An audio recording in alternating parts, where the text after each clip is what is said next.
Mon premier contact avec le jeu Silent Hill remonte à la PlayStation 1.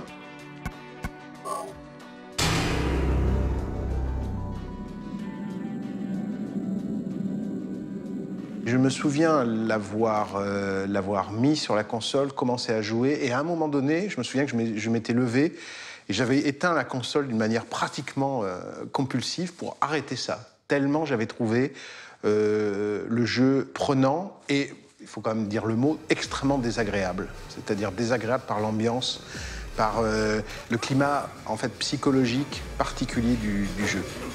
Et c'est cette nature particulière du jeu qui, à mon avis, a permis à Silent Hill d'être véritablement une des expériences les plus effrayantes, en tout cas moi qui m'ai été donné de vivre. J'en ai tout de suite d'ailleurs parlé à Samuel Hadida. Dès le lendemain, je l'ai vu, je lui ai dit je suis en train de jouer à quelque chose, il faut en faire un film. Nous avions beaucoup de connexions dans le monde jeux vidéo, puisque nous avions déjà acheté les droits de Resident Evil avec Constantine. Nous avions sorti des films dans des univers qui touchaient le jeu vidéo comme Mortal Kombat et d'autres. Et là, il s'agissait de convaincre les créateurs du jeu de nous laisser la possibilité d'adapter ce jeu vidéo à l'écran. Ils en avaient un peu peur parce qu'ils pensaient qu'il fallait vraiment quelqu'un de bien particulier pour s'intégrer dans leur univers. Moi, j'ai eu l'idée de faire une sorte de petite profession de foi filmée en vidéo de moi-même, en train d'expliquer pourquoi Silent Hill pouvait donner lieu à un film formidable. それ1時間ぐらいの映像でテレビ番組みたいな編集がされてあって、で延々と監督が自分で「サイレントヒルは僕はこれだけ愛しています」とか「あそこはこう思います」みたいな一人で語ってるんですよね。ずっともう1時間語りっぱなしで、で最後の方に映画化させてくださいじゃなくて、僕がもしこの作品を映画化するんであればこういうふうにするけどなみたいな。Et en fait, ce bout, ces 45 minutes qui ont été filmées, de moi en train d'expliquer pourquoi je voulais faire Silent Hill, ont été décisives. Et je crois qu'ils ont pris ça comme une marque de politesse et d'investissement personnel tout à fait étonnante. Et c'est nous qui avons eu les droits.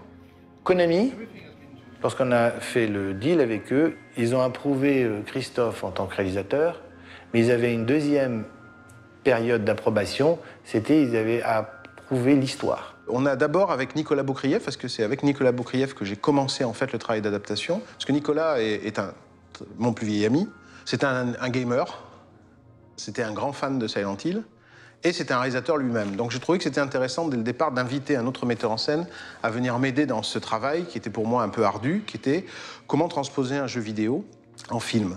En fait, on a commencé le travail d'adaptation d'une manière très simple, c'est-à-dire qu'on a pris Silent Hill 2 et Silent Hill 1 et on les a couchés sur le papier. C'est-à-dire qu'on y a joué, on y a rejoué et on s'est amusé à transférer les dialogues, les machins, etc., etc. Et là, on a eu des surprises. On pouvait par exemple jouer avec le héros de Silent Hill 1, mais quand on le transférait sur le papier, on se rendait compte que ses réactions, la manière dont il était en quelque sorte rythmé psychologiquement, n'avait rien à voir avec un homme, mais plutôt avec une femme. En même temps, ça ne nous étonnait pas trop parce que le cinéma asiatique a toujours travaillé là-dessus, a toujours travaillé sur la confusion des genres. On s'est rendu compte aussi qu'il y avait beaucoup de choses qui étaient, à mon avis, totalement spontanées, totalement, de pure inspiration, qu'ils ont été obligés, alors pas d'expliciter, mais au moins de rendre un peu cohérent. Et le Silent Hill 3, qui est vraiment la suite de Silent Hill 1, nous a donné beaucoup de clés, en fait, sur le premier Silent Hill. Et c'est en se basant en fait sur ça qu'on a commencé avec Nicolas l'adaptation. On a envoyé donc ce traitement à Konami, qui l'a tout de suite validé, en disant qu'ils appréciaient énormément, qu'on n'avait pas dénaturé l'œuvre, qu'on avait créé quelques personnages supplémentaires et qu'ils étaient tout à fait contents de cette adaptation. Très rapidement, les gens de TriStar, Columbia TriStar, ont voulu rentrer dans le projet. Et à ce moment-là, on a décidé de travailler sur une adaptation en anglais. Et c'est Roger Avary qui s'y est collé. Roger Avary a présenté pour moi les mêmes caractéristiques que Nicolas, c'est-à-dire que Roger Avary était réalisateur lui-même et gamer fou lui-même et grand amateur de Silent Hill lui-même. Nicholas and Christoph had written something that sort of resembled a screenplay. It was more like a very large treatment. And I came in originally to just add dialogue to it. They just said, just come in and just add some dialogue to this. And so I came in and next thing I knew, it was, you know, what if we were to do this? And Christoph was, you know, what if we reinvented the wheel? Let's reinvent the wheel today. And such began a multi-month process of hammering out a first draft. On s'est dit rapidement, le personnage central, c'est pas un homme, c'est une femme. En plus, moi, je trouvais intéressant parce que brusquement, ça rendait très concret l'idée que Silent Hill était un matriarcat, qu'en fait, les choses qui étaient en jeu étaient plutôt féminines, la maternité, le rapport à l'enfant, le rapport à un sacrifice d'un enfant, etc., etc. Ensuite, on s'est beaucoup servi de ce qui était expliqué dans le Strategy Guide du numéro 3 pour, en quelque sorte, nourrir le background du film. Et on a invité, en fait, certaines des créatures ou des détails mythologiques les plus sidérants de Silent Hill 2 pour, en quelque sorte, épaissir et rendre très puissant le côté visuel, en fait. Donc, le film ressemble à une adaptation du 1, mais c'est plutôt, en fait, une sorte de digest des 3 premiers Silent Hill. Whenever I approach anything to adapt, you have to be willing to completely disassemble it and to create something new. The one element that you must remain true to is the spirit of the material. If you're not true to the spirit of the material, then you've completely lost. Christoph, on one hand, remained profoundly true to the source material. And there was a constant struggle, which I think is necessary when you're making a movie, between the two of us, you know, constantly pulling at each other where, you know, I would try to get him to make changes and he would struggle to hold on to something and to make it, exactly like the game. À l'origine, dans le script, on voyait un peu plus de la vie de la famille, c'est-à-dire de la famille composée par Radha Mitchell, Sean Bean et Jodelle Ferland. On voyait un peu plus de la vie de cette famille et on voyait surtout son désespoir à cause des crises de somnambulisme de plus en plus marquées de cette petite fille. Il y avait même une séquence qui se passait chez un psychiatre, dans un hôpital, etc., pour enfants et tout. J'ai essayé de réduire au maximum le temps entre le moment où le film démarre et le moment où on est dans Silent Hill, où on rentre dans Silent Hill, où on se retrouve dans la situation du premier jeu, c'est-à-dire l'accident de voiture, le réveil dans la voiture et je suis dans le brouillard.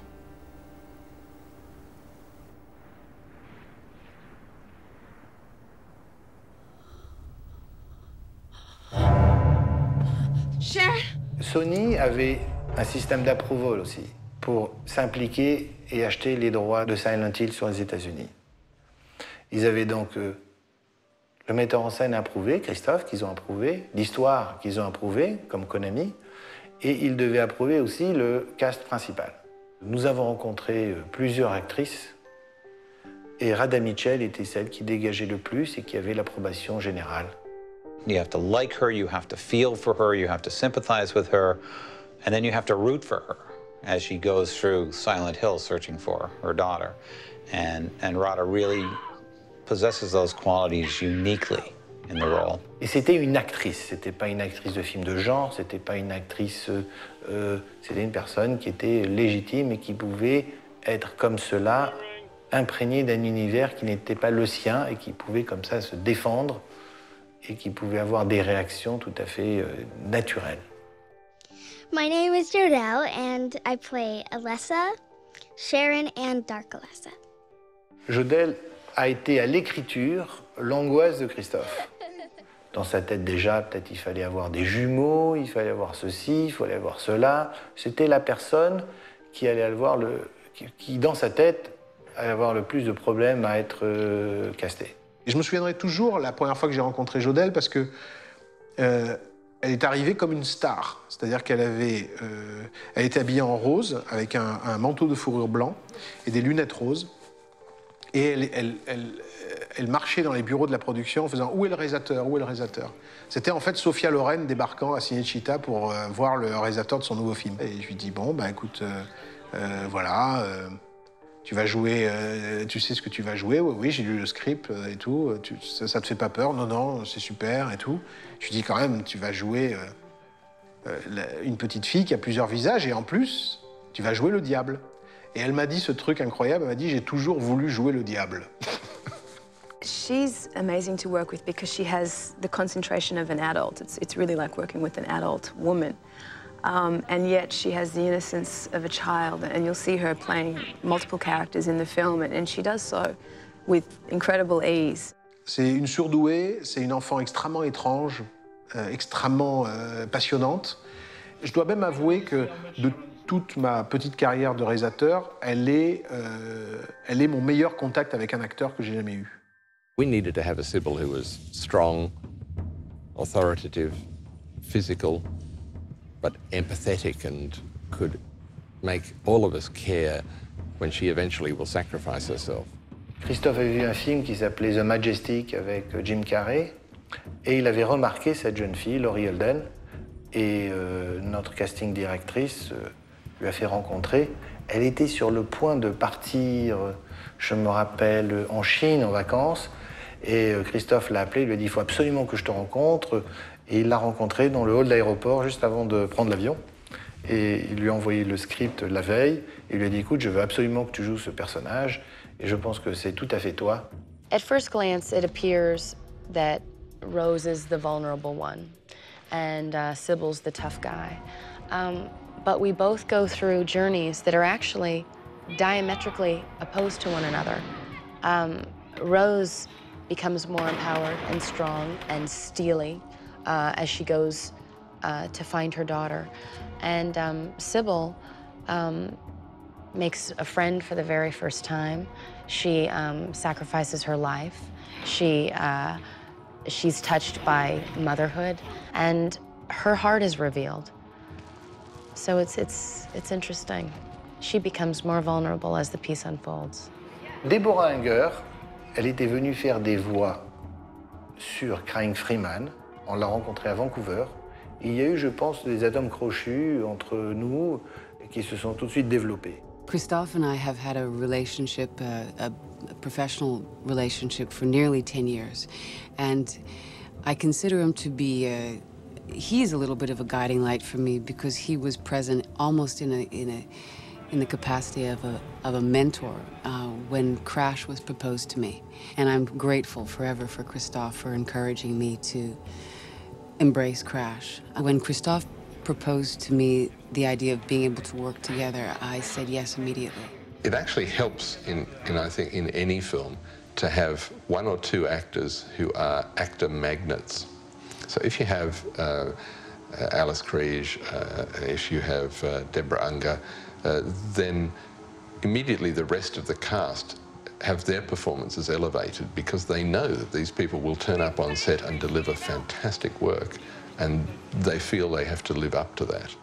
It was really wonderful working with both Alice and Deborah, and especially Alice, because I had this final scene with her in the end, and I remember we were sort of running the lines, and in the middle of sort of running the scene with her, I had this sort of feeling like, wow, this is amazing. This woman, she's got this, I guess, this enthusiasm and the imagination of a child.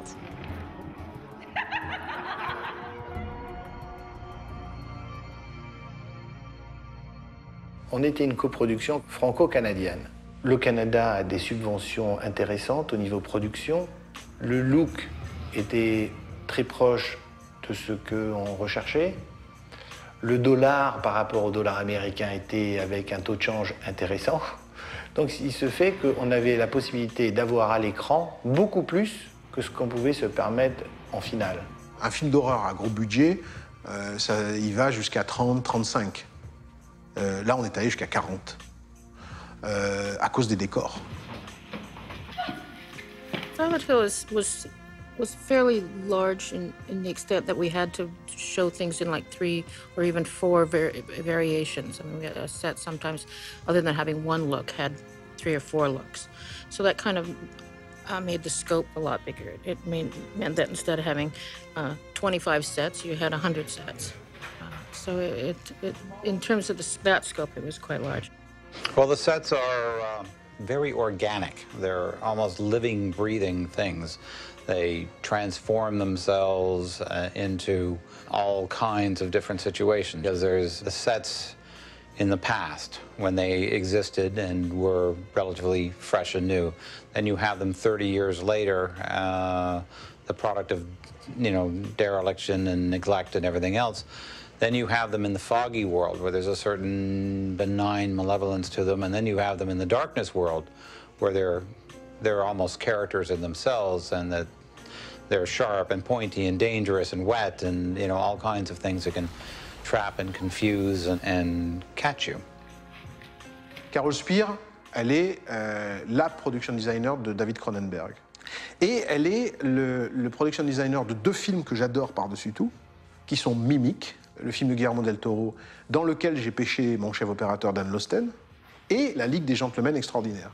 The designs on the film, we've tried to follow the feel of the game. I mean, we watched as much of the games as, you know, played as many of the games as we could, got as much reference as we could. We looked at a lot of Francis Bacon paintings, looked at a lot of photographs of Chernobyl for the Silent Hill that had been abandoned for 30 years, just for the aging techniques and what happens when some place has been abandoned for that long. Looked at a lot of photographs of some of the old psychiatric hospitals that have been abandoned for a long time, just to see what age and weather and things had done to architecture, to the decay of the place.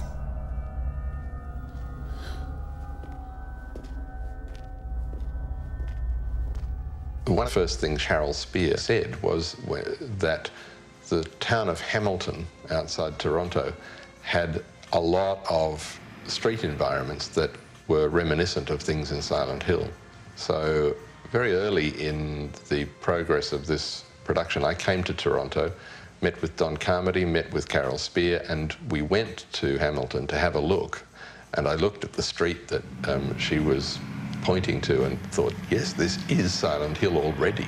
It was empty, it was desolate, all it needed was fog, and it was already set. It was probably one of the largest, or one of the best finds that we had found in terms of finding a location. We were able to go in and redress windows and change colors and take off, you know, some of the offending signs and colors that we didn't want to see, and basically to make it look like the town had been abandoned for 30 years. So I like sets that can have some age and also some history to them. Quand on est en extérieur sur un décor aussi grand que celui de Brentford, il est effectivement hors de question de mettre de la fumée pour faire le brouillard. Donc dès le début, on sait que ces plans vont être des effets spéciaux. Donc ils ont été tournés secs, c'est-à-dire sans aucune fumée ni quoi que ce soit. Et c'est après une société d'effets spéciaux, en l'occurrence Core, qui s'est chargée de détourer les personnages et de rajouter ces couches de brume. Et en fait, on s'est rendu compte assez rapidement qu'il fallait définir une règle au brouillard.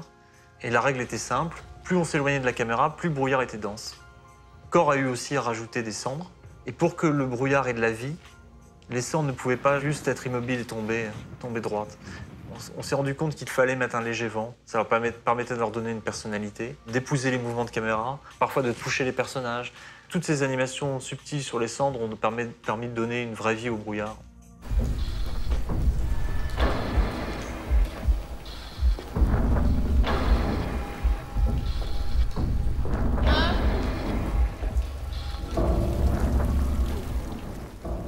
Pour moi, décrire les ténèbres dans Silent Hill, c'était un peu comme quand vous êtes enfermé dans une pièce, complètement noire, vous fermez les yeux, et quand vous les rouvrez, vous voyez en fait, vos yeux se sont accoutumés à l'obscurité, vous voyez les formes. Mais comment rendre ça avec de la pellicule normale?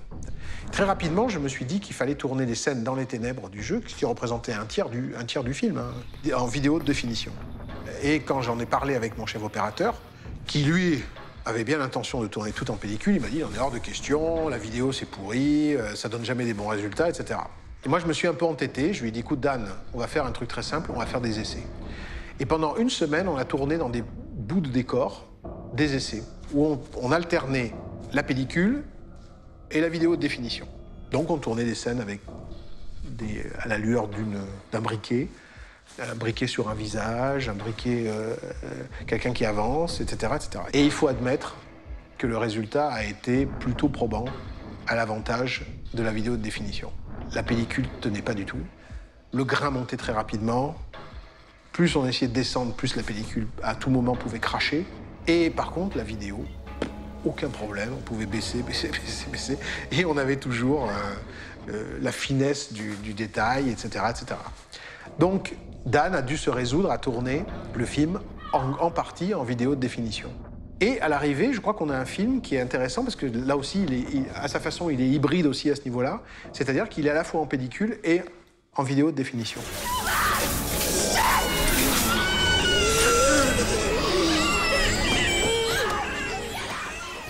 Aujourd'hui, les gens soupçonnent le cinéma d'être du CG, que tout, en fait, c'est fait dans l'ordinateur. C'est dommage. C'est embêtant quelque part parce que brusquement, ça veut dire que les gens ont une méfiance maintenant naturelle que le cinéma, en fait, tout ça c'est fait sur ordinateur et que ça n'a plus la valeur que ça avait autrefois quand c'était fait réellement sur le plateau. Ben, il se trouve en tout cas que les créatures de Silent Hill, elles ont été faites sur le plateau. It's an important thing to do, I think, because it makes it impossible for an actor to really understand what they're doing if all they're looking at is a green stick. In this situation, by actually having people in suits, and the suits were fairly revolting to look at, you know that it's infinitely easier for the actors to deliver a satisfying reaction to that. The approach of Christophe is an approach that very often the directors want, the studio want to have, is like, we're not going to go for stunt. In this case, we push for dancers from the beginning, and very special dancers. Christophe looked for people for a long time, and the people that he picked had already all the character in them. I mean, they created the creatures. All I did is put a skin on them, if you think about it. Je me suis dit que d'une part, ça allait être intéressant parce qu'ils allaient pouvoir créer les mouvements des monstres d'une certaine manière, de manière stylisée. Mais en plus de ça, moi, j'allais utiliser des vieux procédés comme filmer à l'envers, filmer avec des changements de vitesse, etc., pour donner au mouvement des monstres une cadence un peu particulière, comme il y a dans le jeu. On a filmé à l'envers tout ce qui est les enfants gris, qui est en fait joué par la même personne, mais multiplié à loisir. Elle a joué son rôle à l'envers. Et nous, on a remis dans le truc. Donc ça donne ces espèces de mouvements un peu bizarres, etc. Pour le personnage du sans-bras, j'ai utilisé un danseur de hip-hop. Et on a travaillé, on a filmé avec des changements de vitesse pour créer des effets d'accéléré dans ces mouvements. Les infirmières, on a utilisé beaucoup de lap danseuses, donc des danseuses nues, pour créer justement cette rythmique un peu particulière, un peu sensuelle, etc. Et c'est Roberto Campanella, qui est un chorégraphe, qui a totalement chapeauté l'ensemble. What is fascinating about is that Christophe always had a clear idea on the way these creatures were going to move. And one of the elements important to Christophe was the element of sensuality was also part of the scary way in which the creatures were going to move. I got a phone call from Roberto to say that they were interested in a performer with contemporary dance background, a dancer, really.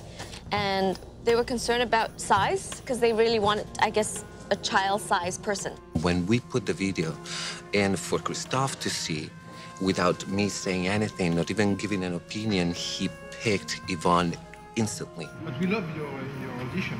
The audition was great. Yeah. When we watched what you were doing, some idea. In the rehearsals, which really was the creative process, we played around with the idea of what a strange-looking creature child would be like, going on the basis of a kid, and distorted it a little bit more. Found much more bizarre ways of how this creature would carry its arms, its head, you know, how their feet might be. Grey Child was essentially a foam latex and silicone bodysuit, which Patrick had created, which completely covered Yvonne's body. Little feet appliances, which blended the suit down into her ankles. And hands and a head, which would be glued down over her body every day. It takes an hour and a half to get into the suit, depending on how many people are there working with me, I guess. Because once they dress me, it has to get sealed, it has to get painted. There's all the different parts that get put on and painted each time. And it's so beautiful. Some of it's just so beautiful. Like the guys, when I watch the guys paint my feet, it's incredible. It's like getting body art, right? I mean, you know, Patrick's team knew that I had this constant urgency to go to the bathroom. They specifically created a flap. So I have easy access to the bathroom all the time. When it came to wear the suit, you can just imagine that she had this big suit and she could only see from this little hole that it was actually her ear. the suit's ear, you know, this monster's ear that. Coincidentally, every time I see Christophe or anybody else, I'm in full prosthetic costume. It's not really easy for me to see anything. To be honest, I never saw her face in real life. I don't know what she looks like. So she was this kind of mystery woman, and I could sort of hear what she was saying. I'd listen to her, and she'd listen to me because she couldn't hear very much behind the mask, and I couldn't quite hear what she was saying. So it was an interesting relationship. L'idée pour les Grey Children, c'est qu'en fait, il n'y avait qu'un seul costume et que les scènes où ils apparaissent à plusieurs dans le cadre sont en fait ce qu'on appelle du multipass, c'est-à-dire qu'on fait plusieurs prises de la même comédienne, mais qui joue des actions différentes à des endroits différents dans le cadre. Et ce que fait l'équipe pour ne pas se perdre dans tout ce processus de multipass, c'est que tout simplement, ils dessinent avec un feutre sur l'écran la position pour une prise, et ensuite ils savent que pour la prise suivante, le personnage peut aller à un autre endroit dans le cadre. De cette manière, ils arrivent à créer des compositions intéressantes en imaginant ce que va donner l'empilement des différentes passes. D'autre part, il y a un plan très large vers la fin de la scène où on voit à peu près une cinquantaine de Grey Children. Ceux-ci sont numériques et donc à cette occasion, on a fait un scan du costume complet et ils sont animés uniquement pour ce plan-là. Mais ils ont toujours été prévus d'être tout petits et donc ils ne nécessitaient pas un réalisme aussi poussé qu'un Grey Children entièrement en 3D si on avait voulu le faire en gros plan.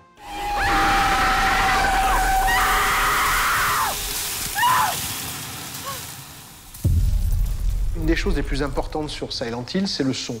Évidemment, c'est un jeu qui se passe dans l'obscurité, souvent à la lueur d'une lampe torche. Donc le son est très important, c'est-à-dire que vous êtes environné par les bruits qui viennent de l'obscurité. C'est par moments, je dis bien, l'expérience est quasi insoutenable. C'est-à-dire que vraiment, quand on joue à ce jeu au casque, c'est incroyable.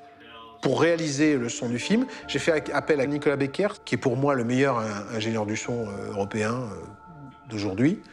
Et je lui ai donc remis le son à faire de Silent Hill. Et ce qui est formidable, c'est que le son de Silent Hill, qui est un son très bizarre, c'est un son purement, comme le film, onirique et étrange, est entièrement fabriqué à partir de sons réels. Quand je travaille sur un film, moi j'essaye toujours de fabriquer des matières pour faire une bande-son originale. J'essaie de faire en sorte que, on va dire, 80% ou 90% des sons qui sont utilisés pour le film sont faits spécialement pour le film. Je trouve ça pas très intéressant d'utiliser des sons déjà faits ou déjà des sons de librairie qui ont déjà été commercialisés et utilisés dans plein de films. Je pense que c'est beaucoup plus intéressant de travailler de manière contextuelle sur chaque film, d'essayer de trouver un environnement et une écriture et un vocabulaire sonore précis pour chaque film. Le travail de Nicolas Becker, c'est de réinterpréter la réalité. Et je pense que c'est quelqu'un qui aime le son dans sa qualité la plus primitive, la plus primale, en fait. Et son travail de créer des univers imaginaires à partir de sons captés dans la réalité est, à mon avis, sidérant. Les sons des enfants gris, par exemple, c'est pas des sons de tordus ou des trucs comme ça, c'est des sons de sourds-muets. On voulait travailler sur l'idée qu'il y avait une sorte de déformation de sons d'enfants, mais qui soient produits par des adultes. Or, effectivement, on a rencontré des acteurs sourds et muets qui se sont prêtés à ça et qui ont pris beaucoup de plaisir et finalement se sont amusés beaucoup à faire ça. On les a fait chanter, parler, crier. Et alors, comme effectivement, ils n'ont pas forcément un contrôle extrême de leur appareil vocal, ça donne effectivement des irrégularités ou des choses un peu étranges dont on s'est servi, mélangées aussi à des enregistrements qu'on a fait avec des voix d'enfants, qu'on a ralentis pour donner aussi des couleurs un petit peu étranges.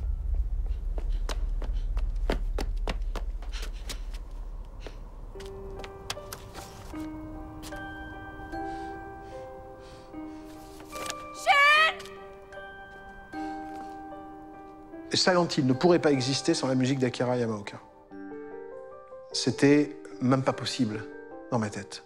C'était même une des conditions sine qua non pour que je m'investisse sur ce film. Pour une raison qui est facile à comprendre, j'ai passé des heures immergé dans Silent Hill. La seule chose qui m'a accompagné, même dans les moments les plus abominables où on se retrouve seul dans l'obscurité, c'était la musique de Akira Yamaoka. Donc, ça a été très catégorique au départ. Yamaoka fera la musique. j'avais à ma disposition toute la musique de Silent Hill, c'est-à-dire les 4 CD, pour en fait sonoriser le film dans son intégralité.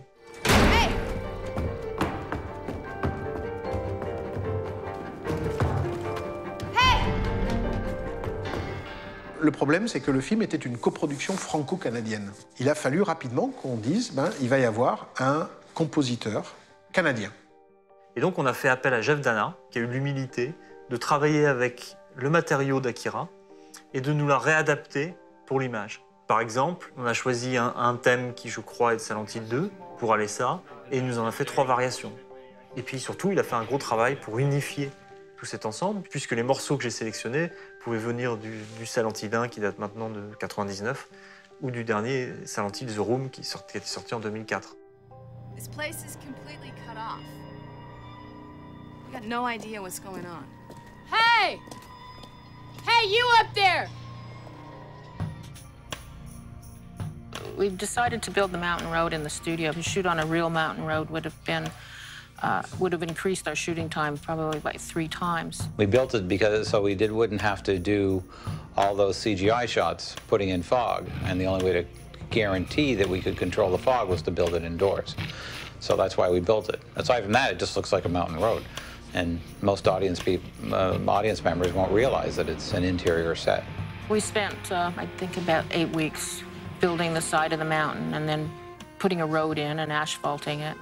It made shooting much easier than trying to be on a real mountain road.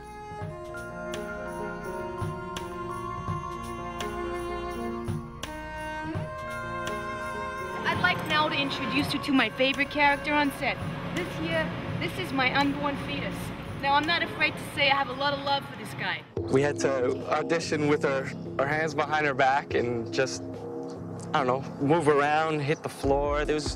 It was kind of choreographed, but it's more kind of what you had to put into it yourself creatively. Christophe decided to go for Mike because it was a little bit more angular, yet at the same time smooth. He was already, by putting his dancing with moving with his hands back, you could see that he really had no arms. And the way he was already in walking and putting the knees towards each other, and it was already freaky looking without the costume on, without the prosthetics on.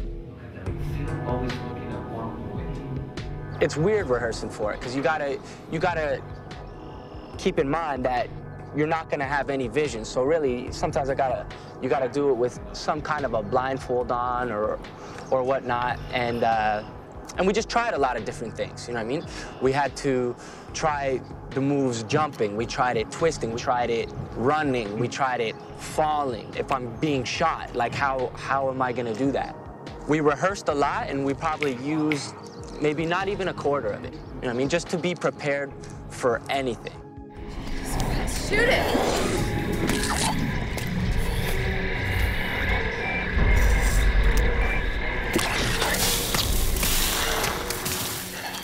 Armless is a suit that covers the guy completely, but it's also a very light suit. It was just a 2-piece costume that Patrick had designed very well, in the sense that it was a pair of skin-tight silicone legs that were airbrushed in mottled skin tones, and like a plastic foam rib cage which strapped onto the actor Michael. Over the top of that was stretched a big silicone condom that was about 4 feet long, which strapped over Michael's head, down over his ribs, and then snapped between his legs. We also wanted to make sure that he felt like he was stuck into something. The sense that the guy is limited and just stuck into his skin was perfectly adapted for what the character was about.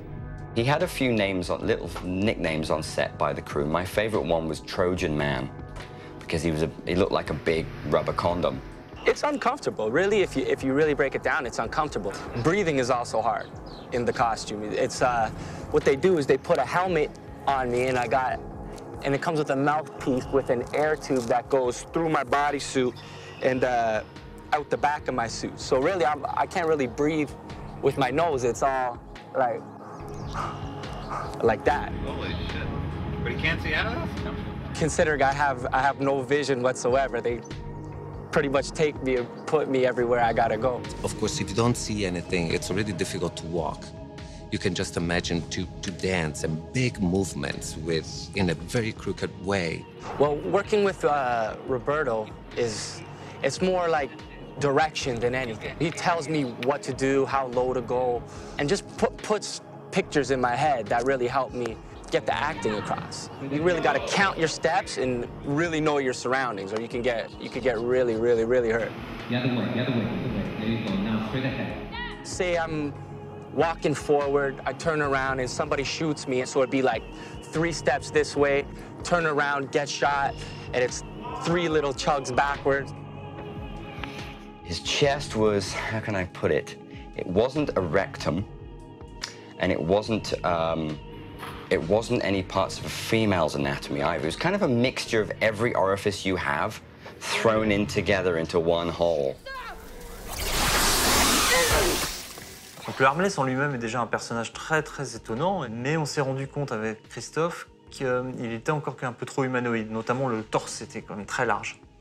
Et donc on a eu cette idée d'animer le torse, notamment d'animer le trou qu'il a dans la poitrine, et dans ce processus de finalement lui réduire certains des membres comme les jambes, on a pu aussi gommer certains plis du costume, certaines choses, et on a également altéré sa vitesse, c'est-à-dire que c'est légèrement accéléré pour que les mouvements soient très chaotiques.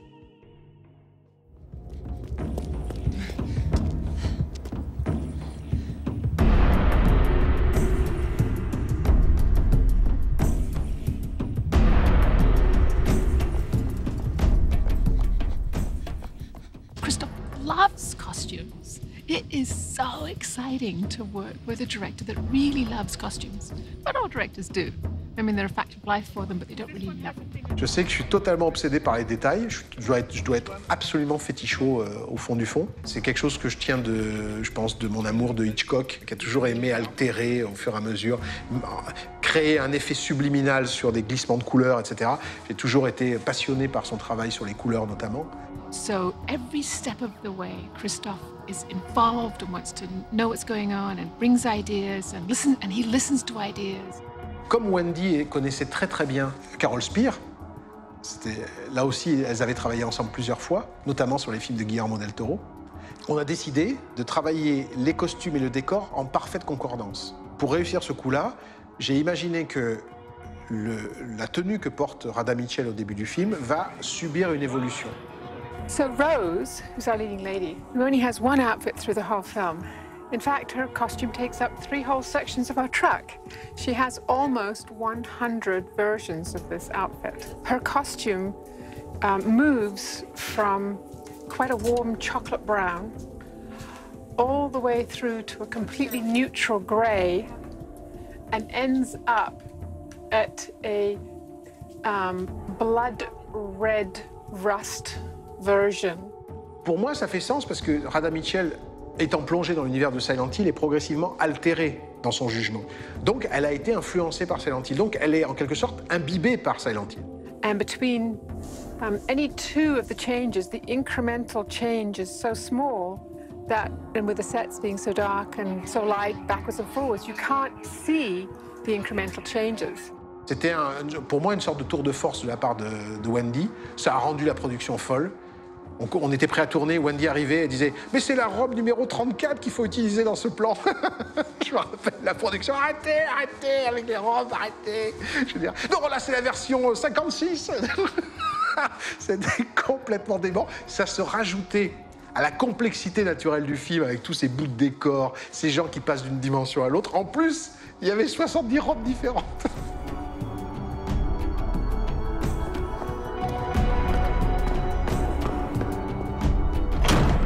Christophe has an amazing knowledge of film. I mean, I think he's watched every film that's ever been made on this planet, going back probably to the first film ever made.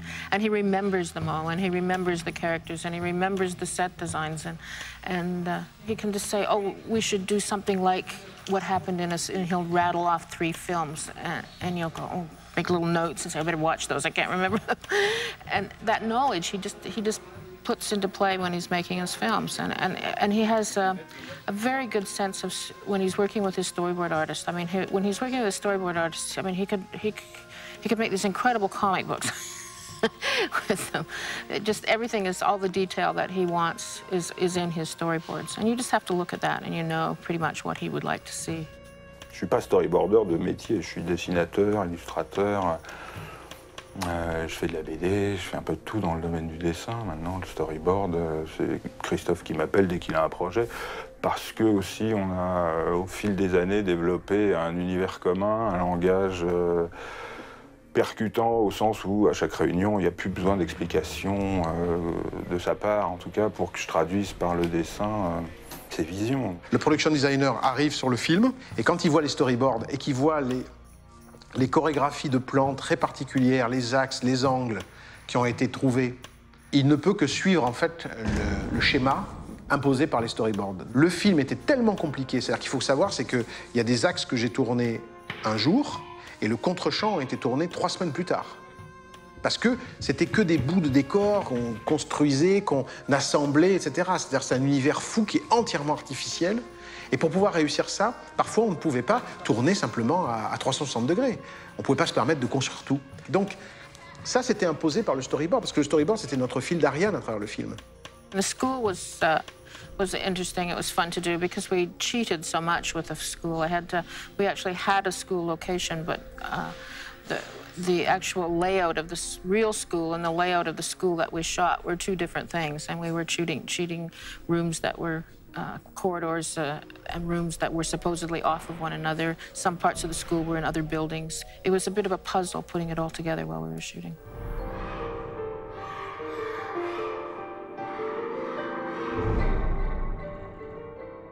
In the classroom, we had to deal with 3 stages. We had the flashback, which was 30 years ago. We had the foggy world, and we had the darkness. We had a nice clean paint job for the past, and then for the foggy world, we could release a lot of peeling paint. We had a lot of areas prepared behind the walls that we could take tiles away and exposed bricks and studs. The darkness probably took a lot longer because we had a lot of build-up on the walls. We had a lot of texture, a lot of rusty texture.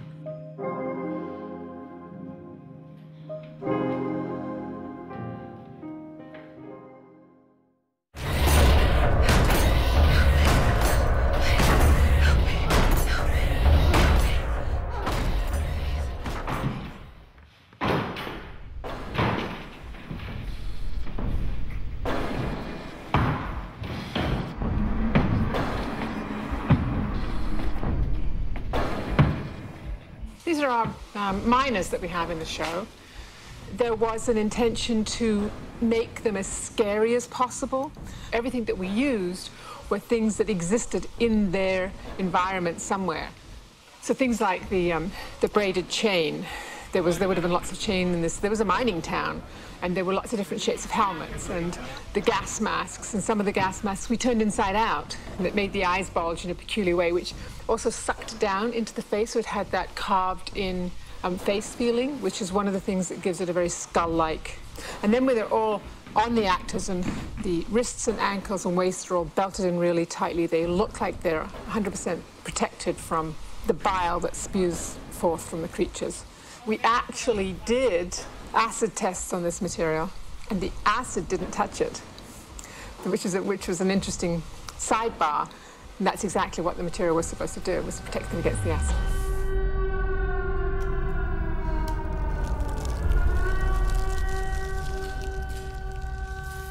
Souvent, dans le cinéma d'horreur d'aujourd'hui, on torture des corps. On parle même de torture porn aujourd'hui, le porno de la torture. Moi, le corps que je voulais torturer dans le film, c'était d'abord et avant tout le décor. Parce que ce décor, c'est un corps. C'est le corps de la petite fille. C'est elle qui a créé cette version démentielle de Silent Hill. C'est-à-dire qu'elle fait subir à ce décor ce qu'on lui a fait subir. Cette petite fille qu'on a brûlée, qu'on a torturée, etc. Elle impose à cette ville entière ce que sa chair a souffert. Dès le début est venue cette idée de ce décor qui allait se transformer sous les yeux des protagonistes. Donc bien avant le tournage, en fait, Buff a fait un essai qui nous a tout de suite séduit. C'était un bout de décor en 3D qui qui brusquement tombaient en lambeaux comme des morceaux de chair et révélaient une sous-couche de grillage et de rouille. Nous avons écrit des petits programmes exprès pour ça. Chacun d'entre nous a écrit des petites lignes de code pour réussir à amener cet effet de découper. On peut dire découper un décor 3D en fait en petits morceaux pour être animé. Ce qui est amusant, c'est que dans ce processus, en fait, c'est assez tard qu'on s'est posé la question de savoir comment le monde allait se reconstituer en passant des ténèbres au brouillard. Par hasard, un jour, on a regardé un effet dans le mauvais sens et on s'est dit mais ça marche quand même pas mal. Et donc, on l'a amélioré, on a essayé de faire en sorte que ça soit différent du sens de dégradation. Mais c'est un petit peu par hasard l'étincelle de génie d'un graphiste qui a décidé un jour de lire la séquence à l'envers.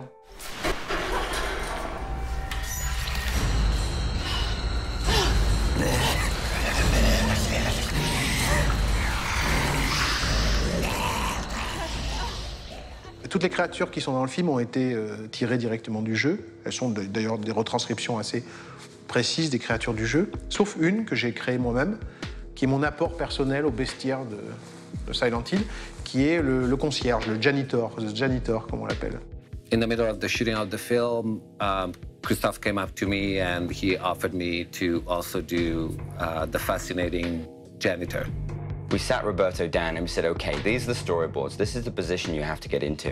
And he took one look and just went, oh, okay, I'll give it a shot.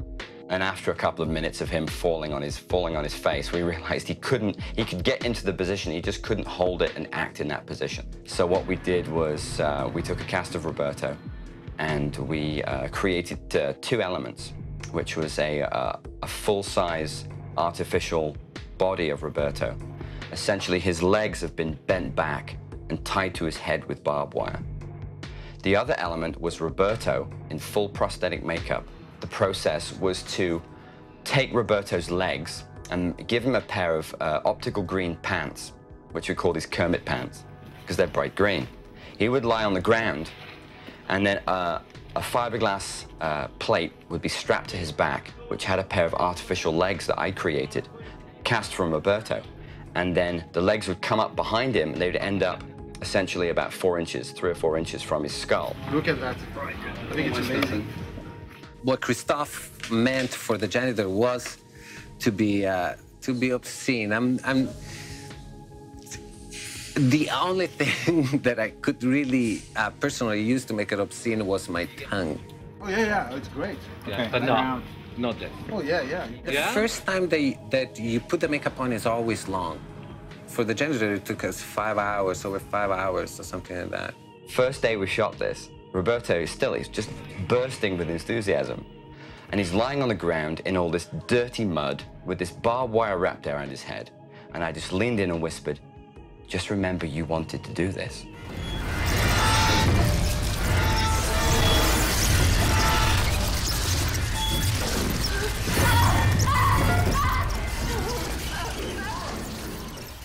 Red Pyramid est la force, pour moi, virile du film. L'énorme épée qu'il traîne, je veux dire, avec lequel il défonce les portes, est réellement, à l'intérieur de cet univers matriarcal entièrement composé de femmes, etc., est évidemment une image masculine extrêmement forte. It was a little bit difficult to find the Red Pyramid. So at the end of the third casting that we did to look for the third pyramid, Christophe decided to have me do the Red Pyramid myself. The Red Pyramid, they move so beautifully in the video game that you can't beat that, you can't touch that.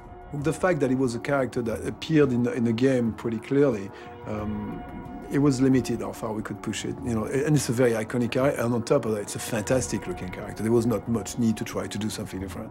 Red Pyramid's costume is quite elaborate. We have lots of different materials all being thrown into the mix together. We have fiberglass for his helmet. We have foam latex for his bodysuit. We have latex urethane for the skirt. We have aluminum and high-impact foam for the boots. So it's kind of a mixture of lots of material. So we worked with very, very light material. Once they're painted, If they're painted properly, you can't tell what material they are. They look like metal, rusted metal. They feel very heavy. Plus, you get a great actor to move it properly. You have a sense of weight. The hat is 12 pounds heavy. So, of course, you're all holding it with your neck all the time. There was latex foam glued to my skin in front of the back. I had a big arm, bigger than the other one because it's the one that I carry my sword with. I had a big, long, 7 feet tall sword that I carry with me all the time. It takes between 4 and 5 hours to put it on. It takes between an hour and a half, 2 hours to take it off. Wendy Partridge had created leg extensions that gave Roberto an extra 12 inches of height, so he was just shy of 7 feet tall in the complete costume.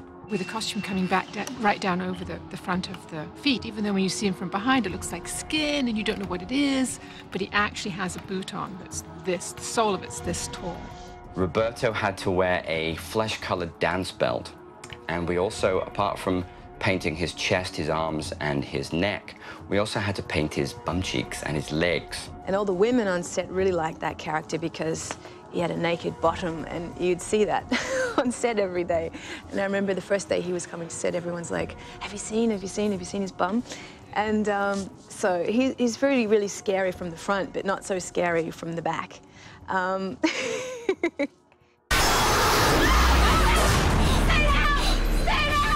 Jesus Christ! Rose is very much a normal person in this unnormal world. She does get to engage in stunts, which is like every actor's fantasy. 3/4 speed, open it up. Ready? Ready? And action. Steve Lasescu is the stunt coordinator on Silent Hill. He's been my exclusive stunt coordinator now for probably going on close to 10 years. I think he's the best in the business, not just in Canada, but in the world. I thought that I would just be primarily using my imagination.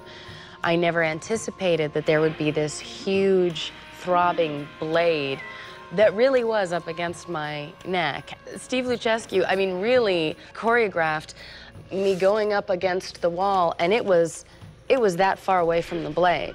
So we rehearsed it and rehearsed it and rehearsed it until the blade was coming in at a very slow speed at first, and then we doubled the speed and doubled it again and doubled it again until we got to the final speed that we operated it at.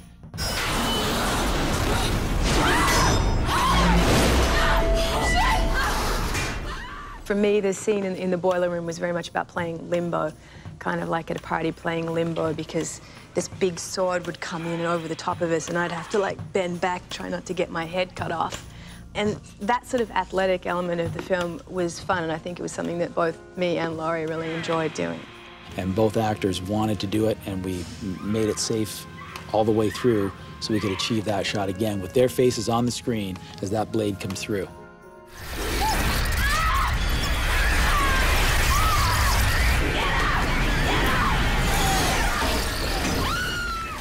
All of the appearances of the cockroach or the bug will be, once completed, fully CG. So it's that old situation of the actors acting on set and reacting to something that actually isn't there. The design of the bug brings up an interesting point, because when you actually flip the bug over, what you can see is a person or a baby trapped inside there. So it's more obvious with the bug, what might not be as obvious with the Grey Children and the Red Pyramid, but that is that they're all trapped. Christophe sees all of these creatures as being tortured, trapped souls. Pour moi, elles sont toutes des habitants, en fait, qui ont été soumis à un traitement effroyable. Et tous ces gens font partie, en fait, du passé d'Alessa. C'est-à-dire que les infirmières étaient dans l'hôpital lorsqu'Alessa a été amenée après avoir été torturée. Les enfants gris sont sans doute les autres enfants qui la tourmentaient quand elle était à l'école, et ainsi de suite. C'est-à-dire qu'on peut imaginer plein de choses. Mais à la limite, je préfère que le spectateur l'imagine lui-même. C'est-à-dire que je ne cherche pas nécessairement à pointer le doigt sur cette explication-là.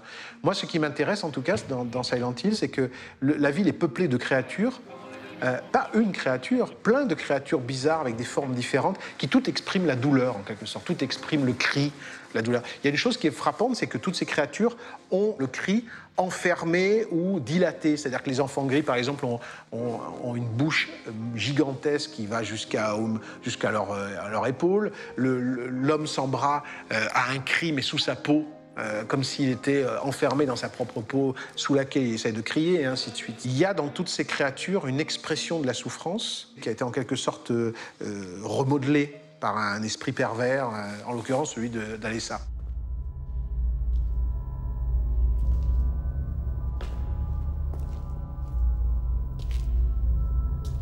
The design of the factory is based on looking at a lot of photographs of old Amish meeting halls. They're very simple designs and very straightforward. And I was trying to keep the lines very straight.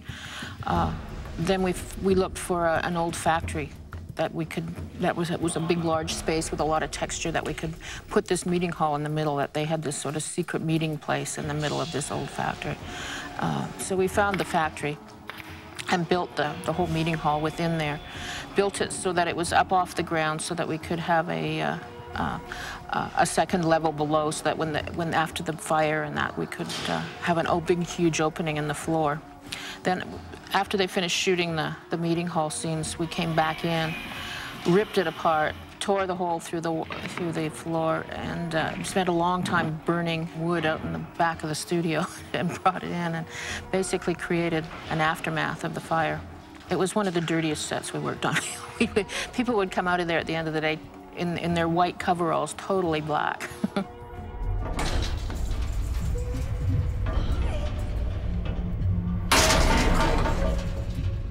I think most actors absolutely love wire work because it gives them the ability to be somebody that they're not physically. They get to climb, they get to fight, they get to jump higher and jump further than they can physically do all by themselves. Can you do that with a skirt? There is one scene, and I think it was one of my favorite days, where I come across a pit and I see Dark Alessa for the first time. So in order to do that, I was hooked up to a cable, kind of like Peter Pan. And it was a loose cable, so I actually did have to jump and sort of keep my balance. So there's a certain amount of terror on my face you'll see in those scenes, and a lot of that was real.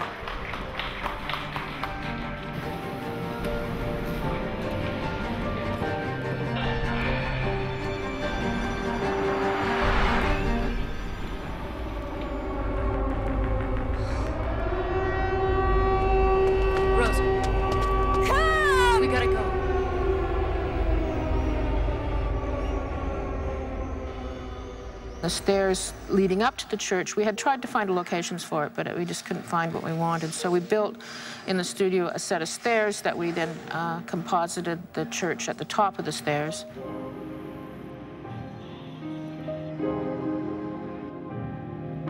Quand vous voyez l'église dans la scène de l'escalier, c'est en fait un temple maçonnique qui se trouve vers Toronto. En fait, c'est un trucage qui est fait en l'occurrence par Buff, puisque le décor ne comprenait que l'escalier. Et la technique qu'ils ont utilisée pour fabriquer cette église est ce qu'on appelle la photogrammétrie, qui permet à partir de photos d'objets réels de reconstituer un objet 3D photoréaliste. Nous prenons énormément de photos, on utilise, c'est notre première base de travail pour créer des environnements 3D qui nous permettent ensuite de reconstruire rapidement des décors, refaire des scènes. Ce qui est formidable, c'est qu'on avait ce véritable temple maçonnique qui existait à Toronto, et qu'en prenant toute une série de photos, les gens de Buff étaient capables d'en fabriquer une réplique réaliste. On peut le placer finalement où on veut dans un plan sans avoir à le construire entièrement.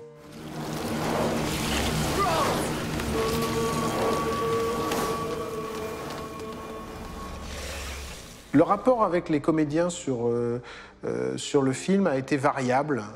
Il y avait quelque chose que j'aimais bien dans le concept, c'était que le film devait être entièrement joué par des femmes. Effectivement, sur le plateau, c'est une autre paire de manches.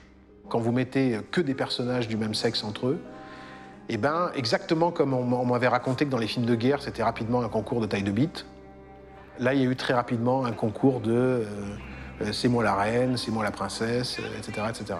Ce qui faisait que parfois, c'était un peu difficile de gérer tout le monde. C'était le choc de personnalités différentes, le choc de techniques d'actrices différentes. Il fallait que je conçoive le fait qu'il y en a une qui allait me donner le meilleur à la première prise, alors que l'autre se mettait vaguement en place pour la 8e prise qui serait la bonne. Donc des fois, c'était un peu compliqué.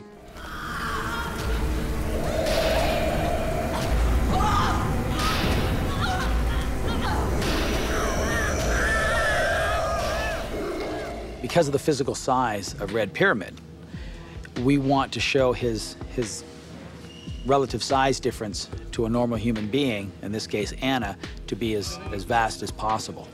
Because Roberto is 6 feet tall and Red Pyramid becomes 7.5 feet tall in its final state, and Anna is 5'6", we wanted to exaggerate the difference to make Red Pyramid look even bigger.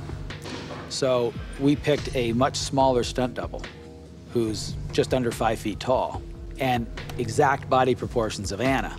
And we put her in a harness and created a flying rail for Red Pyramid to carry her up the stairs. So how high do you want her in relation to Roberto? There was a resistance when I, with the photo double, I had to start really low.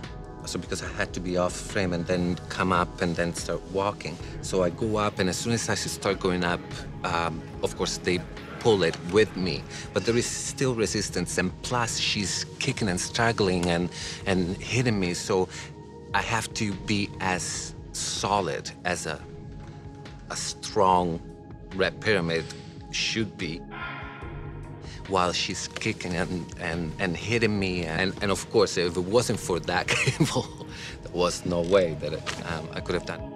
First of all, we created a miniaturized dummy of Anna, which was 25% smaller, like 3/4 scale, that Roberto in the Red Pyramid costume could pick up. It's very lightweight, but it had weighted limbs. So as Roberto shook it, the arms and legs would shake as though it was the real person there. From that body, he was able to strip the costume provided by Wendy off in one move. And then you're left with Tanya, essentially naked, hanging by the throat by this demon. La scène avait été très précisément storyboardée, mais c'était un puzzle, puisqu'en fait, il y a 5 ou 6 plans qui ont été tournés à 3 semaines d'intervalle dans des décors différents, par des équipes différentes et avec des personnes différentes. Assembler cette scène a été assez complexe et on s'est rendu compte que ça fonctionnait pas si bien que ça. Donc en fait, on a utilisé une astuce vieille comme le monde, que m'avait raconté un ami maquilleur. C'est qu'en fait, quand on a un problème, il suffit de rajouter beaucoup de sang.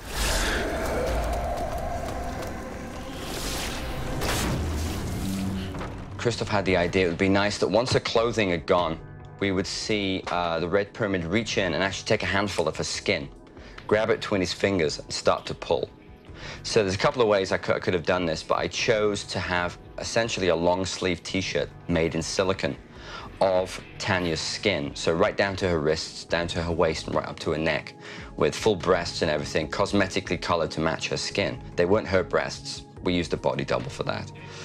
But the Red Pyramid was able to reach in and actually take a handful of skin and essentially tug that away from her body, which is a really nice beginning to the movement when he would take a full artificial skin that I'd created, which was as though the skin had been pulled off the entire body. So the inside was all red and slimy and bloody, and the outside had all the hair follicles and the nipples and the whatever else was needed, toenails and everything. He was able to rip that from the dummy that we created, the 3/4 dummy, and then throw that skin at Laurie and Rada, who were running into the church.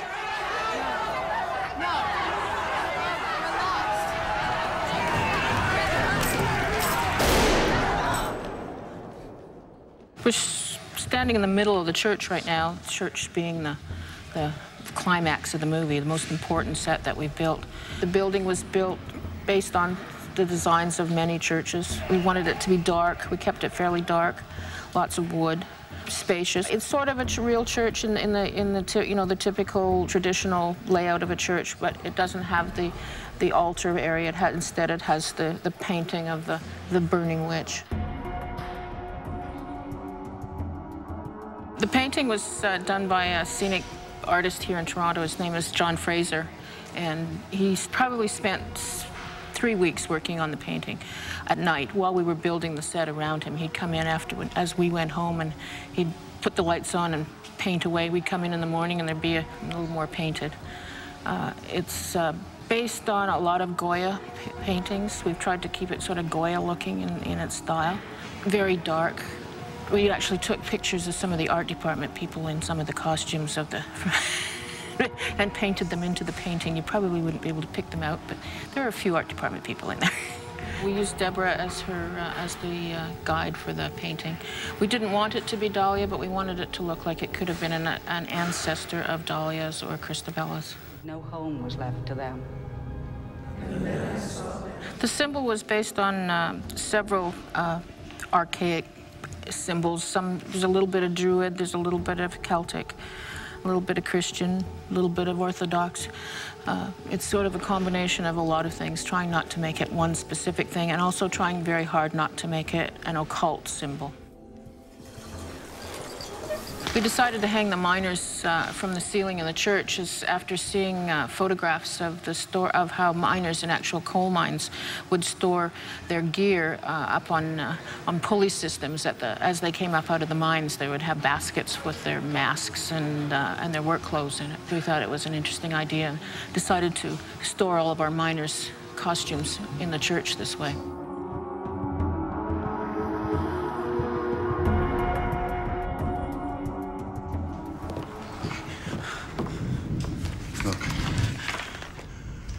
That girl, she looks exactly like my daughter. I can't help you. Les gens de Tristar avaient trouvé que mon film était trop féminin et donc m'ont demandé, très poliment, de mettre le personnage de Sean Bean, qui ne devait apparaître qu'au début et à la fin du film, de le mettre tout au long du film en train de mener sa propre enquête. L'idée de Sean Bean, d'abord, c'était de créer ce couple, quand même, avec Radha Mitchell, d'avoir quelqu'un qui aille à la recherche de sa femme, un petit peu comme dans Silent Hill 2, d'avoir une cellule familiale dans un domaine, enfin surtout aux États-Unis, était beaucoup plus fédérateur. Et on s'est dit aussi que cette personne avait le potentiel de revenir dans la suite. Donc il nous fallait quand même quelqu'un qui puisse venir et repartir. Et c'était uniquement Sean Bean qui pouvait interpréter ce personnage. Je pense que les joueurs de Silent Hill auraient préféré le film sans Sean Bean, puisqu'ils y auraient vu une expérience plus immersive. Car ils n'ont pas besoin qu'on leur réexplique le concept de Silent Hill. La différence, c'est que le grand public a besoin d'une clé dans l'histoire, et que le personnage de Sean Bean et Kim Coates sont un point d'entrée pour les gens qui ne connaissent pas l'univers de Silent Hill dans cette histoire. C'est-à-dire qu'en montrant ce mari et ce flic à la recherche de sa femme, on montre très clairement aux spectateurs qu'il y a deux univers parallèles. La dimension réelle de Silent Hill nous obligeait à quelque chose que, avec mon monteur Sébastien Prangère, nous nous sommes rendus compte après, c'est qu'on rentrait dans une dimension de temps objectif. C'est-à-dire que le passage du jour et de la nuit dans la réalité montrait que l'action à l'intérieur de Silent Hill, en fait, prenait du temps. D'une certaine manière, parce que ça prenait finalement au bout du compte 2 ou 3 jours, cette action, ça semblait plus lent que si ça s'était passé en une journée. Et on l'a d'autant plus vu qu'à un moment donné, avec mon monteur, on a décidé de voir ce que le film donnait en enlevant les scènes avec Sean Bean. Et quand on regarde le film sans les scènes avec Sean Bean, il a un tout autre rythme. Je dois avouer que j'ai espéré pendant toute la post-production que les gens de Tristar allaient regarder le film, le premier montage, allaient le trouver trop long, 2h07, et allaient nous demander, après l'avoir testé, de couper. Et je pense que moi, j'aurais en tout cas proposé d'enlever toutes les scènes intermédiaires avec Sean Bean et Kim Coates, qui se promènent dans la ville, etc., etc. Et je pense que le film aurait gagné non seulement un certain métrage, je pense que le film, on l'aurait descendu à 1h45, mais en plus, il aurait gagné un certain rythme. Il se trouve que lors de la première projection à Los Angeles du premier montage du film, les gens de Tristar nous ont dit « banco ». Et finalement, comme on avait une date de sortie fixée très précisément, et qu'il fallait tenir cette date, personne n'est revenu sur cet acquis. Mais il existe une version qu'on peut trouver sur le net du film, bon, qui est faite un peu comme je te pousse, hein, à grands coups de ciseaux, mais qui montre plus ou moins, en tout cas, ce que le film aurait donné si on avait finalement décidé de suivre le script original, c'est-à-dire de baser entièrement l'action sur Radha Mitchell et son périple à l'intérieur de Silent Hill. Look at this map. Memorize it. We tried to keep the hospital fairly simple in the architecture and the build of it because there was so much detail just in the kind of texture that had to go on the walls. We started with an actual location for the main floor of the hospital, and we built the elevator as a set. The basement was a very eaten away, corroded, blood-spattered hallway. We built basically one hallway with a couple of offshoots so that we could see her coming around corners and going, and so that one hallway could be redressed and played as several hallways.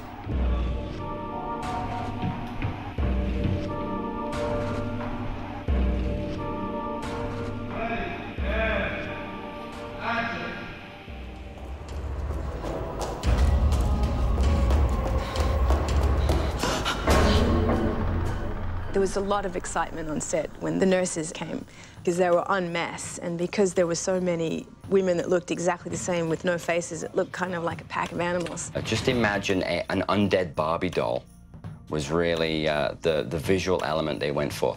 So we brought in 20 girls, each and every one of them just professional dancers, very, very physically fit. And I created the makeups to fit each and every one of them that Patrick was sent up. Some had to be modified, some had to be altered to fit the performers. So I created 20 latex nurse costumes, which did up with zip ties and Velcro, because they had to be extremely tight on the girls' bodies.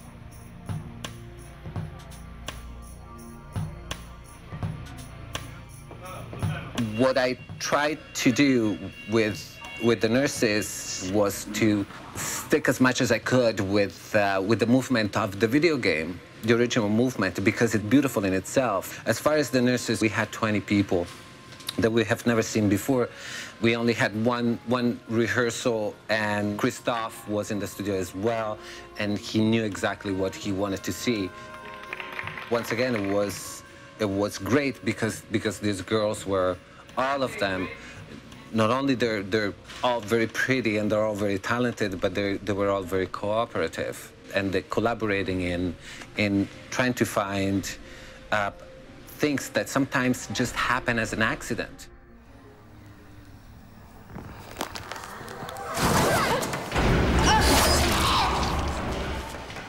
There were 3 key nurses, Chantal, Donna, and Rosalind. Donna is the one who will slash Radha. Donna already in rehearsals came out with this really kind of aggressive movement that Christophe really liked, and he decided that Donna was going to be the one who was going to slash. Les infirmières, au lieu de les rendre monstrueuses, on s'est dit que ce serait bien plus intéressant de les rendre au son effectivement très aguichantes. Donc j'avais demandé à toutes les femmes qui étaient présentes dans le bâtiment si elles pouvaient venir dans un studio, et j'ai demandé à une femme de les enregistrer, et j'ai évité que les hommes soient là, et je leur ai demandé de simuler des orgasmes. Je pense que c'est assez intéressant, cette sorte de décalage entre le côté monstrueux et cette sorte de jouissance féminine qui est exprimée à travers le son.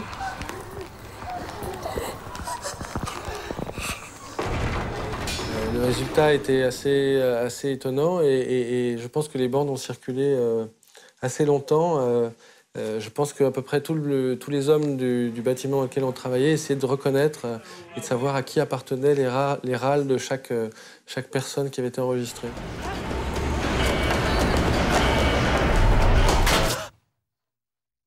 À l'origine du film, la séquence du flashback, la séquence qui raconte en fait ce qui est arrivé à Alessa, mon intention était de la réaliser dans le style des années 60. C'est-à-dire que j'aime beaucoup les films comme les films de Vincente Minnelli, comme celui par qui le scandale arrive, qui sont des films en scope avec des couleurs très tranchées, très saturées comme ça. Bon. Le problème de ce style-là, c'est qu'il ne souffre aucune compromission. C'est-à-dire que tout doit être impeccable. Mais malheureusement, l'ensemble du tournage étant très complexe, le flashback est devenu un peu le parent pauvre du film. On tournait une scène de ci, de là, certaines étaient faites par la seconde équipe, et en assemblant le tout, on s'est rendu compte qu'il manquait des morceaux, et que de surcroît, le flashback était un peu long. Donc on a su très rapidement qu'il fallait qu'on resserre le flashback, pour qu'il fasse plus que 6-7 minutes, et donc que la meilleure solution était de faire un montage assez serré et d'utiliser une voix off. Mais il fallait lui trouver aussi une esthétique particulière.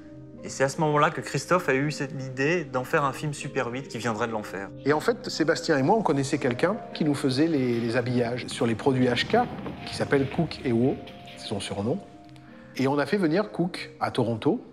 On lui a donné ce qu'on avait, c'est-à-dire une séquence qui était finalement très incomplète. Et on lui a dit, tu vas nous faire ça comme si c'était filmé en Super 8 avec des effets de cassure, de coupure, qui fait que les morceaux qui manquent, ça sera naturel qui manque.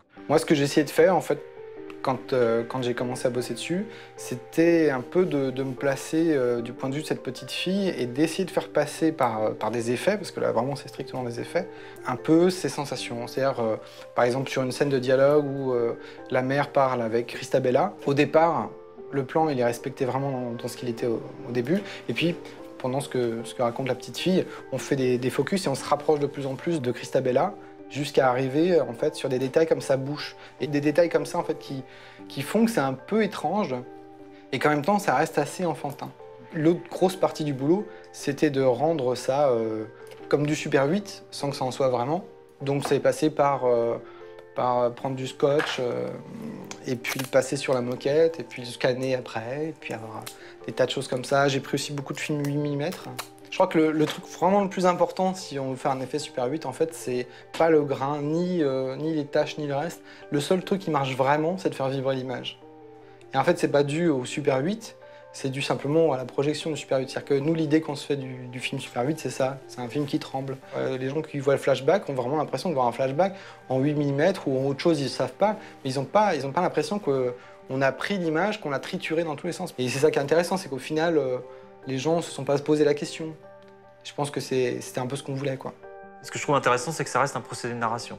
C'est-à-dire, outre ses qualités esthétiques, le flashback permet de raconter une histoire qui est émouvante, avec beaucoup d'éléments, puisqu'il se passe beaucoup de choses, en 7 minutes. What do you want? All we ask for is satisfaction. Satisfaction. Revenge.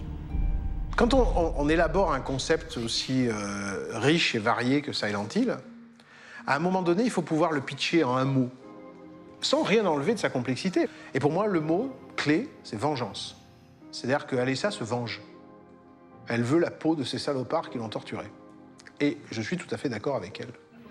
Mais il se trouve que quand je travaillais avec Roger Avary, il était extrêmement gêné par une phrase que j'ai demandé à rajouter, qui est le moment où Alessa Maléfique dit à Radha Mitchell qu'elle demande rétribution, qu'elle veut satisfaction, et cette satisfaction, c'est la vengeance. I believe in forgiveness. Christophe believes in revenge. And, you know, the biggest struggle I had with Christophe was, how can we, as an audience, you know, follow the Alessa character if really what she's doing is enacting revenge? Because I'm not necessarily one who believes in revenge. Lui disait, non, c'est pas possible, c'est pas chrétien. Ce que j'aime bien avec Roger Avary, c'est qu'il est extrêmement paradoxal. C'est quelqu'un qui fait un cinéma qui est beaucoup plus trash que le mien, il faut quand même le dire. Mais il a ces espèces de crispation. So that was like our most mighty struggle, which I think ultimately Christophe won.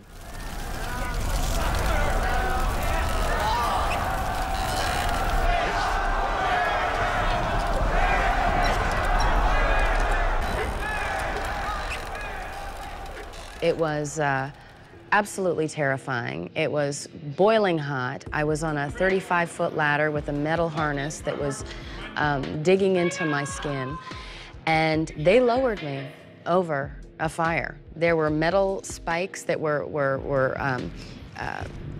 real spikes coming out of the ground, metal and wood, with the fire, and all I thought was, as I was being lowered, one slip up and I'm impaled.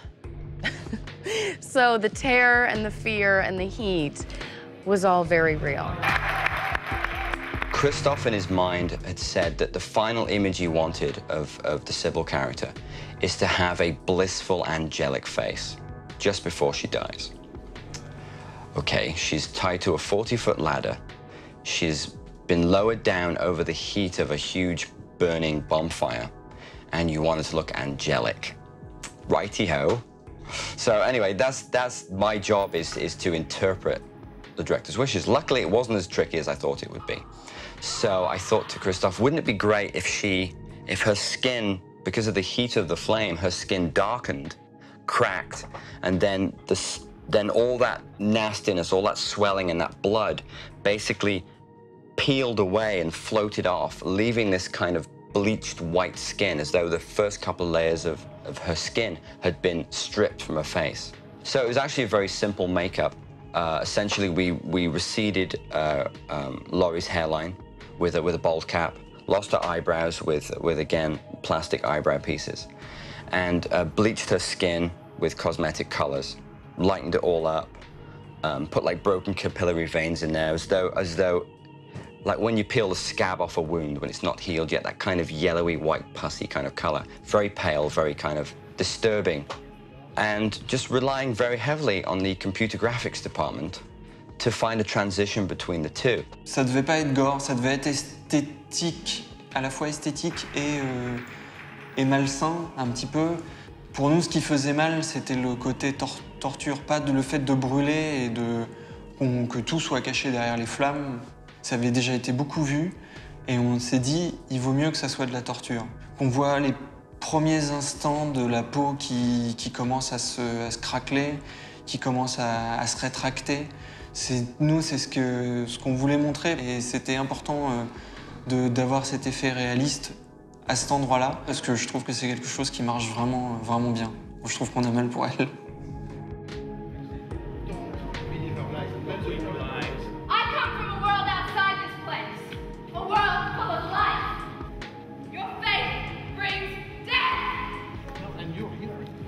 Le tournage continuait, je prenais des nouvelles régulièrement et je commençais à sentir qu'il y avait un petit problème au niveau du final. La séquence d'origine montrait comment un portail s'ouvrait à l'intérieur de l'église et comment par ce portail rentraient 6 raies de pyramides et dans une espèce de tableau gauchien, tuer les gens, les embrochant, les écartelant, etc. Bon voilà, donc il m'envoie, je vais faire des croquis, j'ai essayé d'imaginer des choses, je vais sur le lieu. Bon, on était dans une sorte de dynamique assez floue, je me demandais de plus en plus ce que je faisais là. Je me souviens à ce moment-là avoir demandé à Sébastien, mais qu'est-ce qui se passe s'il n'y a pas de storyboard? Bon, il va se débrouiller. Moi, j'avais qu'1 jour et demi pour le faire, un seul jour et demi, 36 heures. Et c'était impossible de faire ça. Parce qu'en fait, on avait un seul raid pyramide. Il aurait fallu faire des multipasses, c'est-à-dire filmer un raid pyramide, puis un autre, puis un autre, puis un autre pour chaque plan. Donc là, j'ai dit, bon, on n'y arrivera jamais. Donc un soir, on est allé, fin de première semaine, on est allé dîner avec Sébastien Prangère, le monteur. Puis donc on a commencé, lors de ce dîner, à balancer des idées, des pires aux moins bonnes ou des moins bonnes aux pires. Et au bout d'un moment, Christophe a dit, ça y est, c'est bon. Alors vas-y.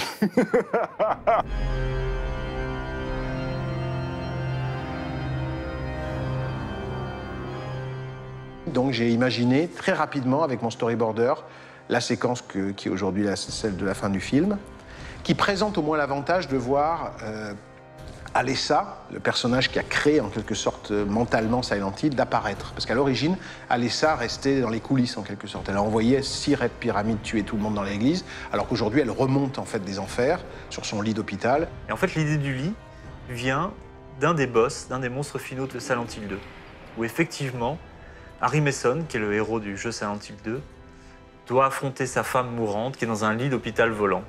Mais conjugué à une obsession que Christophe poursuit depuis très longtemps, qui était de faire une version live d'un dessin animé qu'il adore, qui s'appelle Urostoki Doji, Legend of the Other Fiend, avec des monstres tentaculaires. Et puis après, le storyboard, pouf, directement rapide. Moi, j'avais ce carnet-là, je me le trimballais tout le temps. Tout de suite, ça a été une sorte de libération directe, parce que les images venaient, c'était, voilà... ça coulait de source, c'est devenu une vraie évidence.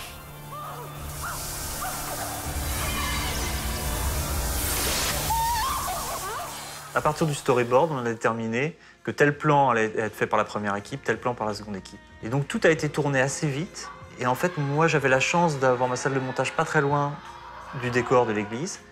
Et donc, en fait, j'assemblais au jour le jour le montage de la première équipe, puis celui de la deuxième pour pouvoir compléter.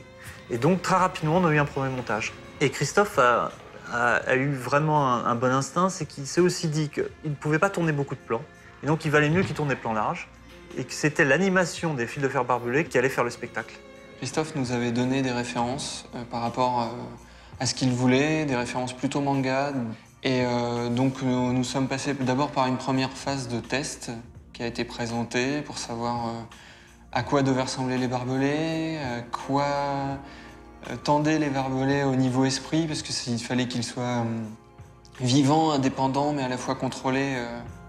Comment donner de la personnalité à un barbelé, c'est comme... faut se raconter une histoire. C'est-à-dire qu'est-ce qu'il a envie de faire, qu'est-ce qui doit être un petit peu pervers, mais lui-même, le barbelé, doit se poser des questions. Ça paraît peut-être un petit peu ridicule de dire ça, mais à la fin, il se ressent quelque chose, la façon dont il se tord, dont il arrive, la vitesse. Et ils ont fait un boulot d'animation formidable, parce que c'est vraiment eux qui donnent de la vie à cette scène. Et surtout, ils ont travaillé les premiers plans. Ils ont travaillé des bascules de points. Ils ont travaillé plein de choses pour rendre cette scène vivante.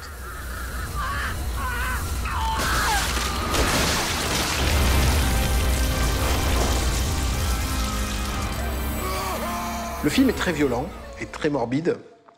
Et très curieusement, il n'a pas eu de problème avec la censure.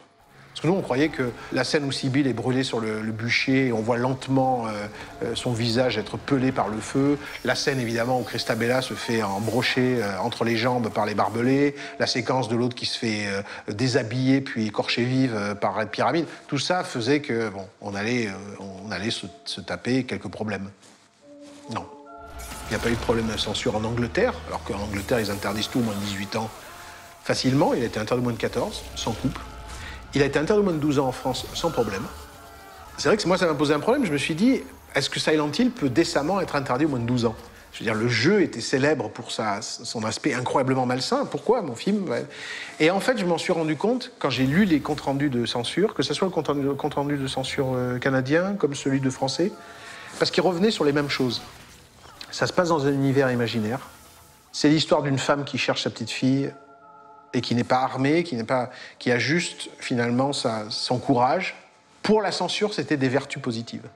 Et je me suis rendu compte, en fait, qu'à la fin, quand Rose, jouée par Ada Mitchell, rentre à l'intérieur de l'église et marche face à la secte et dénonce avec la parole, dialectiquement, ce qui s'est passé, et que les autres la tapent et qu'elle recommence à parler et qu'elle fait rien, en fait. Elle n'a aucun acte de violence. En fait, c'est perçu par la plupart des censures du monde entier comme quelque chose de très positif. C'est-à-dire que c'est l'affirmation de l'intelligence face à la barbarie, l'affirmation de la dialectique face à l'intolérance, et ainsi de suite. Mais le film n'est pas violent. Moi, je ne considère pas que ça soit un film violent. Et même certaines personnes ont eu des a priori en disant qu'ils n'ont pas eu peur en voyant le film. La peur, elle ne vient pas parce que tu vois l'écran, mais parce que tu ressens. Je pense que les Américains auraient aimé qu'on l'on ponctue cette peur dérangeante avec une peur plus tribale, plus facile, pour avoir les deux, pour avoir le public qui était là en disant « je vais avoir une trouille bleue », parce que le jeu a une référence culte au niveau de ces joueurs, c'est-à-dire c'est le jeu qui fait le plus peur. Et faire peur à l'écran, c'est-à-dire sursauter, bouger, être... Et alors que Christophe est parti pour aller rechercher en nous une peur beaucoup plus viscérale, cauchemardesque, dérangeante que gratuite. Moi, mon film est juste, en quelque sorte, il faut le prendre comme l'illustration de cette extraordinaire réussite qu'a été le jeu. J'ai voulu, moi, tenter une sorte de transfuge presque impossible, c'est-à-dire de transporter cette œuvre qui avait mûri, qui s'était développée dans le domaine du jeu vidéoludique, de le transporter sur un autre média, tout en gardant un pied dans le jeu. Et j'ai essayé de faire un film hybride. Je trouve que c'est intéressant aujourd'hui de travailler l'hybridation. On est aujourd'hui dans une société du multimédia, et je pense que c'est aux différents médiums de créer des ponts entre eux. Silent Hill, mon film, a essayé de travailler, de créer un pont, en tout cas, un peu plus précis que ce qui avait été fait jusqu'à maintenant, entre le jeu vidéo et le cinéma. C'est-à-dire en respectant à la lettre parfois en allant presque contre les règles du cinéma, mais en respectant à la lettre certains données du jeu vidéo. Mais je crois que c'était intéressant à tenter. Et en tout cas, moi, je l'ai fait en me disant à la base que de toute façon, la création qui avait été faite à l'origine était la vraie œuvre d'art. La vraie œuvre d'art, elle est là.